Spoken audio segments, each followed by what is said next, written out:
Hey everybody, and welcome back to the Tyreek Told You podcast. This is episode 3, and we are a little late this week. The reason why I'm late is because most of my focus has been on this TikTok ban, and I wanted to discuss it on the show. And rather than film it on like a Monday night or a Tuesday night, I wanted to wait until Wednesday because I was under the impression that the Supreme Court would make some type of ruling on the 15th, but they didn't. It was not on their list of opinions to share. I don't know how any of this stuff works. Like growing up, I always felt like I had a pretty good understanding of US history and government and civics. And the last year and a half has taught me that I don't know anything. You know nothing, Jon Snow. I never knew what an injunction was until like 3 days ago.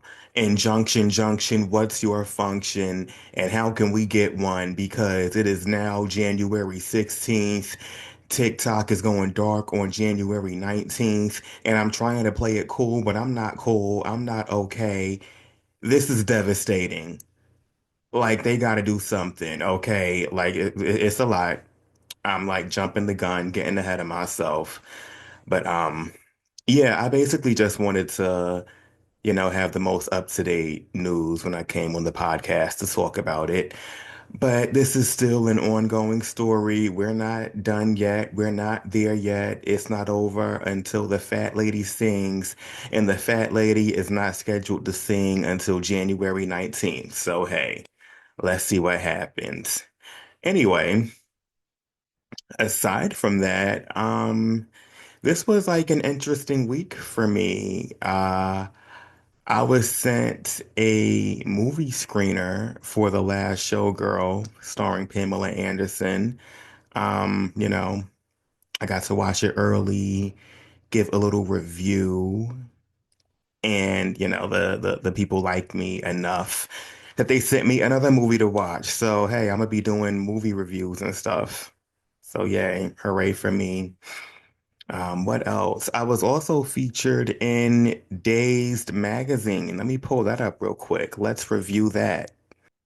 So yeah, Dazed magazine, they wrote an article about the impending TikTok ban. And they interviewed a few TikTokers. They reached out to Lady Miss K. They reached out to Nick Chio. They spoke to Alicia Berman. And they also spoke to one Tyreek Told You, aka me. So hey, let's see what I had to say about all this. Let me see. When did you start posting on TikTok and how has your life changed since? My response. I started seriously posting on TikTok at the end of 2023. My life has changed tremendously. I get recognized in the street almost every day.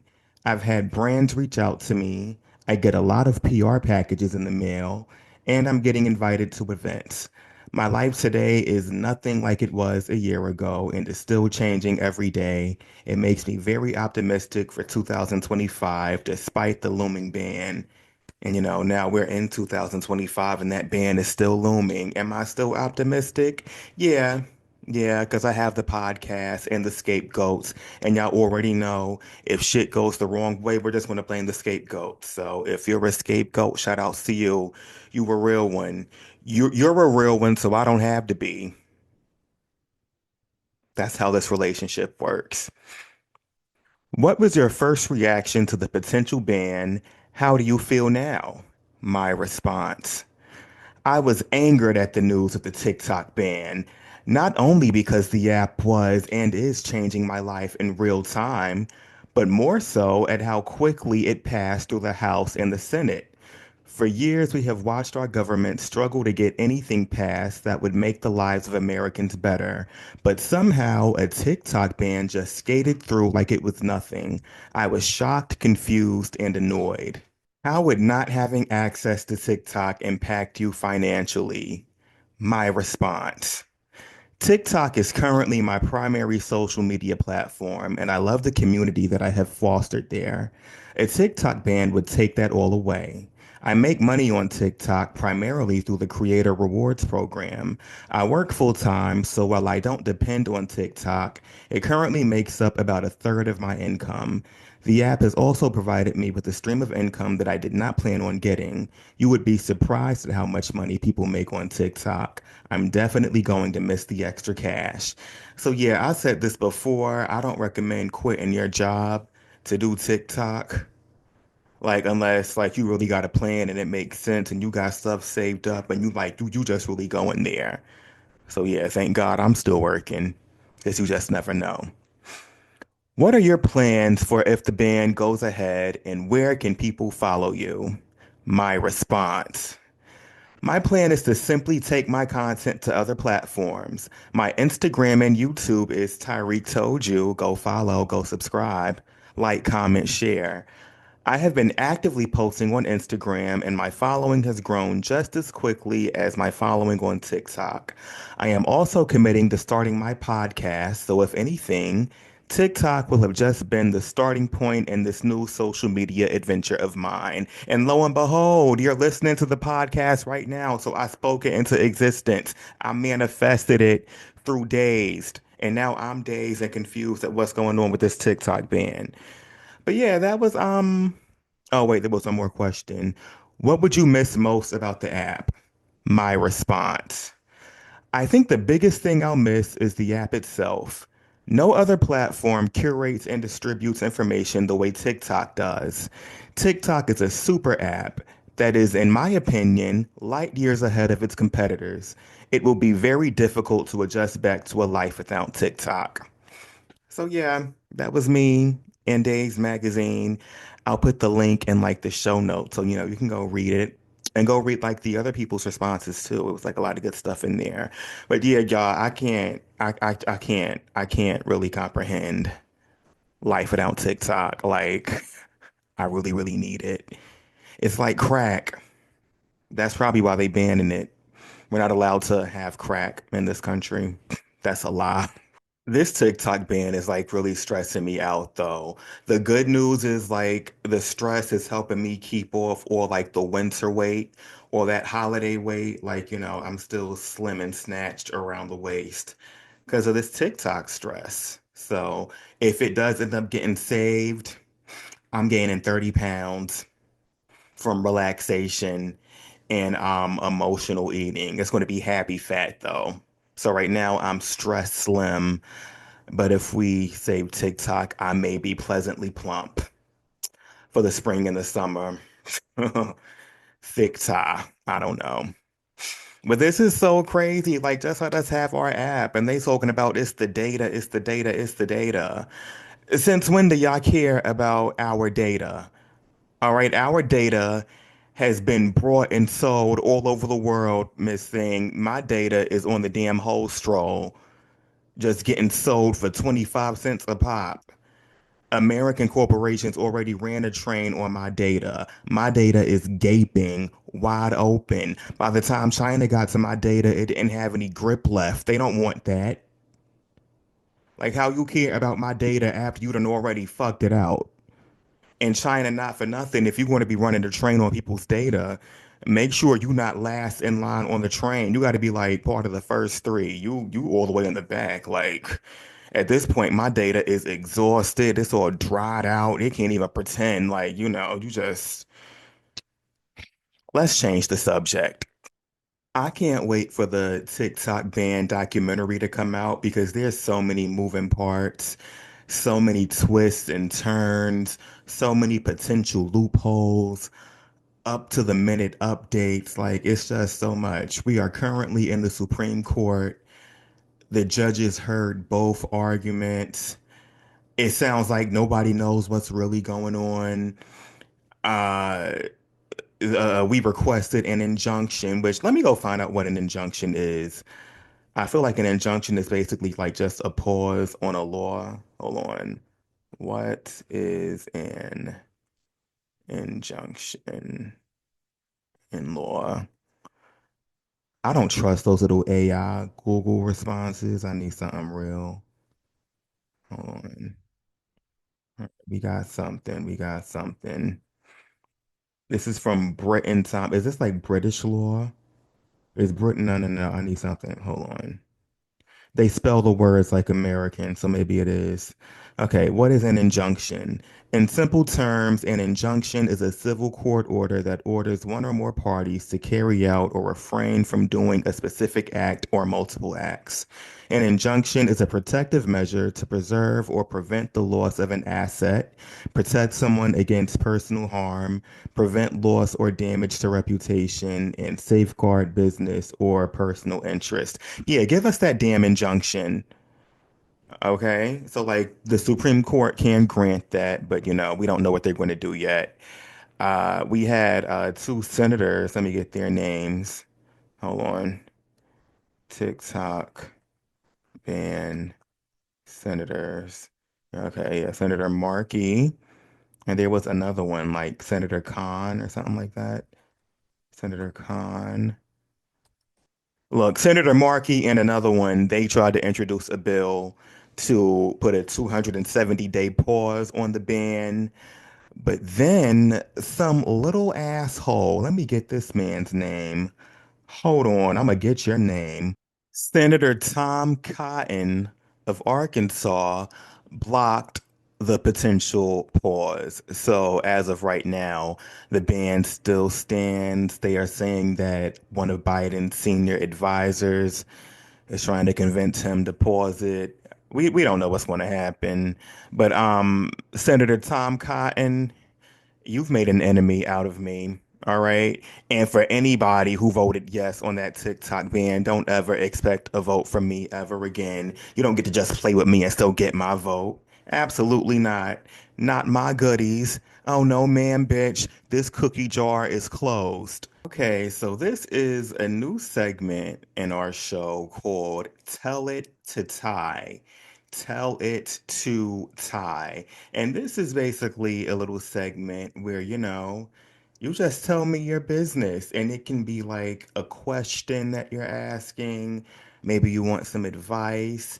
Maybe you just feel like trauma dumping. Maybe you just like have a secret that you've been keeping and you want to let it out. It's just basically you telling me your business, somebody else's business. Girl, just tell me something and we're going to talk about it. So, a few people did reach out with like some of their business. And I didn't actually read through any of these yet. So these are going to be some fresh reads. So let's get started. Okay. I should have, I'm not going to say your name. I'm just going to read the message. My mother-in-law is turning into something else. I love her. I've always loved her. However, once she turned 70, she acts like she's an invalid. This woman at 69 was going and doing and healthy as This woman at 69 was going and doing and healthy as a horse. Once her birthday happened and now she's 70, she acts like she can't drive. She can't drive because she might have to parallel park. It's always, can y'all pick me up, which includes taking her back home. My husband and I might want to stay out after My husband and I might want to stay out after doing dinner with her. Okay, I get it. I'm sorry. My husband and I might want to stay out after doing dinner with her. Bitch, 3 months ago you could drive. What happened? Don't call that lady a bitch. Ain't nothing happened. She also has refused to cook anymore. She's 70 years old. She hosted Christmas. I offered, but no, and she wanted to do a sub sandwich tray, to which we said absolutely not. So we had to go to her house and cook everything. I offered to host, but no, it just had to be at her house. But God forbid she lift a finger because she turned 70 no more than 90 days ago. Bitch, please. Okay. This sounds like something you and your husband need to discuss. Your mother-in-law is up there in age, and she probably does need, some extra help. Could she be potentially just, being a little extra, putting some extra stank on it just because? Maybe, because you know how old people are. But, yeah, I still got to take care of her. I totally understand you being annoyed.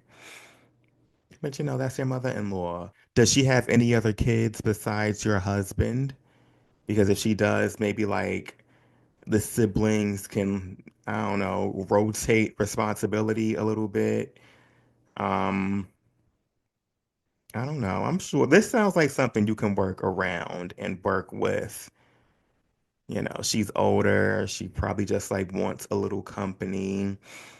Do y'all have grandkids? Let her play with them grandkids for a little while. That's a nice distraction. That'll tire her out. She'll be too tired to annoy you because she'll want to get them kids back and just go to bed. So, hopefully this reaches you. Hopefully, you hear this. If there's any extra context or details you want to add, feel free to hit me up. You've already hit me up because I got the message. So, yeah, good luck to you and yours. I have another one. This one is very long. There's like screenshots and stuff. Again, I haven't pre-read any of them.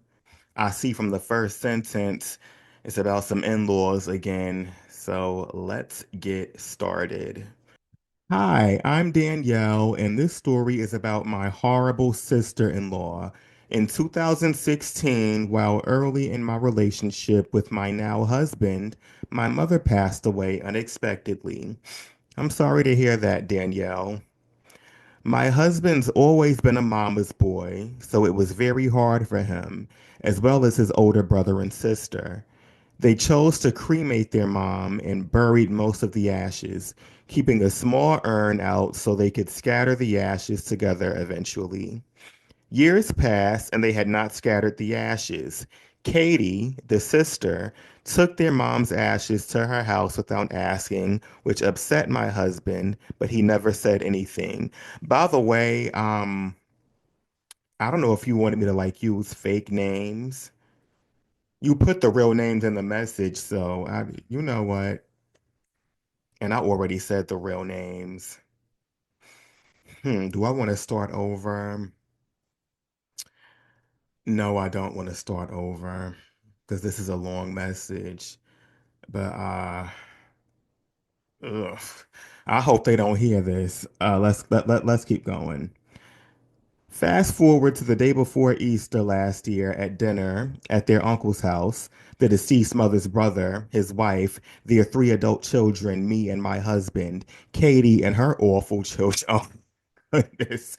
Katie and her awful children. She has two boys who are like wild animals. My God, you can't be talking about people, kids, even if it's true. The uncle's wife had just had major abdominal surgery earlier that week, so it was a low-key affair in the middle of dinner. Okay. Buckle up for the rest of this shit. That's what she wrote in the DM. All right. I'm buckled up. Click it or ticket. In the middle of Easter dinner, Katie announced, I made an executive decision. I scattered mom's ashes at Lake Winnipesaukee. Okay, whatever that is. Well, that sounds awful. How dare you?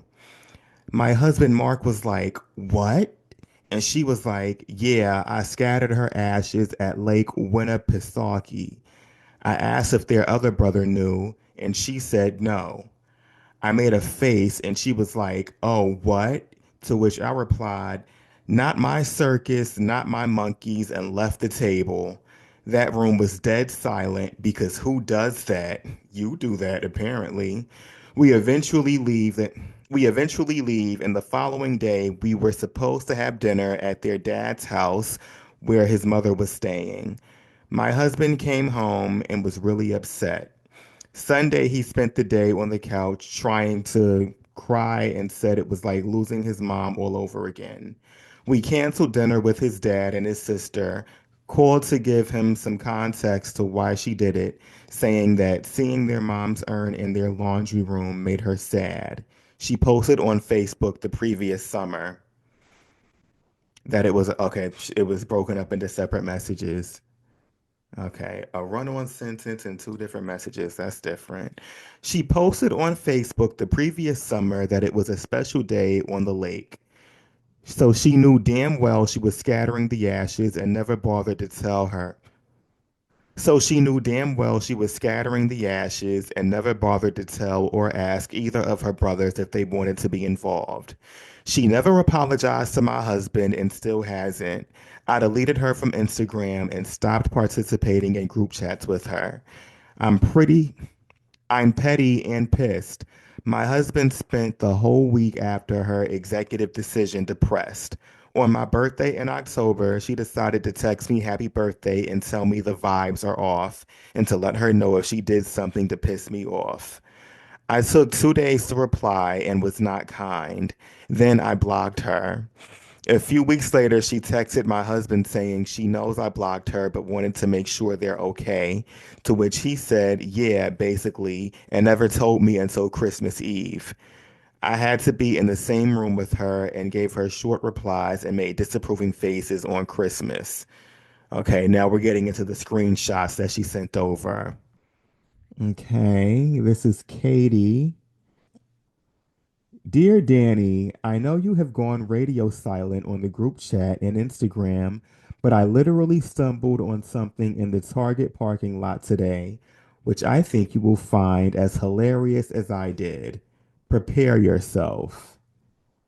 And it looks like a double-headed Ildo. You do the, a double-headed just out in the street. I don't know how it got there. I don't know who put it there. I don't. Okay, yeah, that is interesting. That's very, very interesting. Y'all sound like a very colorful family. Okay, this is Katie again. I don't know if these screenshots were sent out of order. I'm just reading them as they came in. Y'all flooded last night. What happened? Hey, hoping you saw all our birthday wishes in the group chat. Wow, this is you responding. Wow, thanks. I've been busy today at work and dealing with the flooding. So sorry I haven't gotten back to you. I get it. How's the flood mitigation? I asked Mark if you guys needed anything. Okay, she just started trying to make some small talk about the flooding. Okay, those are the receipts of her sending the messages. I hope everything worked out with the flooding. You didn't mention the flooding. I had to learn about the flooding from Katie. Danielle, you got to tell me when stuff like this happens. Hmm. Oh yeah, so basically it's just like receipts of her and Katie's conversations. But in essence, she's Danielle is upset that her husband one downplayed the situation and didn't tell her about it until Christmas Eve. Danielle, I think that you and your husband need to have a serious conversation, you know. Y'all need to be a united front, even against his sister. And I get it, he's in a tough spot. It's like the Real Housewives of New Jersey, the Gorgas versus the Judices. All right. I don't know who's Teresa and who's Melissa, but hey, it's hard to choose between your wife and your sister. I think that maybe y'all should like all have like a big family get together, get the whole family together, and let that girl know that what she did was fucked up and that y'all are upset. Because it's not just you that's mad. It's like the other siblings are mad too. Your husband was depressed for a week, and your husband needs to tell his sister, hey, what you did affected my mental health. That wasn't right. Okay. She was all of our mothers. You don't get to just scatter the ashes by yourself. So, yeah, good luck, Danielle and Katie and everybody else. Let me know if there's any updates, if there's any extra details, feel free to hit me up. Yeah. So yeah, I think we're gonna end it here. Um, I enjoyed the Tell It to Ty segment. What did y'all think? Let me know. Did you like it? Did you not like it? Did you want like better stories? Hey, if you want better Tell It to Ty stories, you need to send some better Tell It to Ty stories, okay? I thought it was pretty good. That was a nice start, but hey, be sure to write in and tell me your business. Um, Again, still dealing with this TikTok ban, but it's not banned yet. So feel free to follow me over there at Tyreek Told You. You can also follow me on Instagram at Tyreek Told You. Speaking of which, there's been a lot of conversations about people on TikTok refusing to go to Instagram. They say stuff like, oh, the engagement isn't the same. People are mean in the comments. And, I don't do as well over there as I do on TikTok. I don't mean to brag, but I don't have those problems. Okay, my Instagram stuff does just as well as my TikTok stuff. My community over there is like really, really fun and supportive. They're not mean. They're not just looky loos. They like and comment and share. So, I don't know what y'all are doing, but clearly I'm doing something different. I just wish I could get paid from Instagram, but hey, it looks like that's what we do. It looks like that's what we have. Okay, now as far as Instagram Reels go, the user experience is horrible because I have no clue how they're like putting that algorithm together. I have no clue how the functionality, well, no, but I do have a clue how the functionality works. The functionality functions by not functioning. You can't even pause an Instagram reel. Like, come on, Instagram. If you want to be the baddest bitch on the block, you got to be the baddest bitch on the block. Get them audio issues together.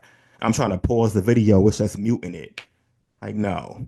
The only part of Instagram's algorithm that really, really did they thing is the explore page. Because that explore page gets me every single time. I'm always getting lost in there. Like my explore page is just sneakers, anime, and shirtless men. And boom, you got me. That's like a mouse trap for me. So put the explore page algorithm into Reels and maybe, maybe you'll have something. But yeah, that's it. Subscribe to the YouTube channel. Tyreek told you. And yeah, see you guys next week. Bye.